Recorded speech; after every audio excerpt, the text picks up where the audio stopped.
Next అండి CBI దర్యాప్తు కొనసాగించాలి నాంపల్లి కోర్టులో సునీల్ కౌంటర్. వైఎస్ వివేక కేసు అంశంలో ఏ2 సునీల్ ఈ కేసుని కంటిన్యూ చేయాలి, సిబిఐ విచారణ జరగాల్సిందే, దీంట్లో చాలామంది పెద్దలు ఉన్నారు, ఈ కేసుకు సంబంధించినటువంటి దాన్ని మీరు సిబిఐ ఎంక్వైరీ చేస్తే తప్ప పూర్తి విషయాలు వాస్తవాలు రావని వేశారు. మరలా నెక్స్ట్ వీక్ పై వీక్ దీని మీద క్లారిఫికేషన్ ఇవ్వాలి. అది ఇచ్చిన తర్వాత ఈ కోర్టు ఏమనేవారిని మళ్ళీ ఈ కోర్టు నుంచి మళ్ళీ సుప్రీంకోర్టుకి వెళ్ళింది, సుప్రీంకోర్టు నుంచి మళ్ళీ ఇక్కడికి వచ్చింది, స్పెషల్ బెంచ్ మళ్ళీ ఇక్కడి నుంచి అది అక్కడికి వెళ్ళిద్ది, మళ్ళీ అక్కడి నుంచి అది ఇక్కడికి వచ్చింది.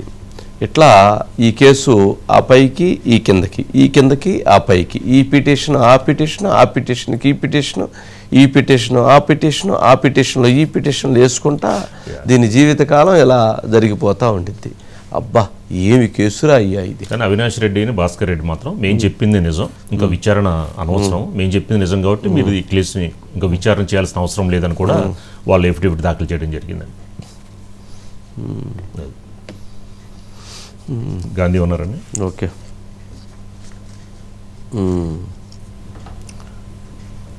గాంధీ ఇంకా రాలేదు సార్. సార్ నెక్స్ట్ వెళ్ళిపోదాం సార్.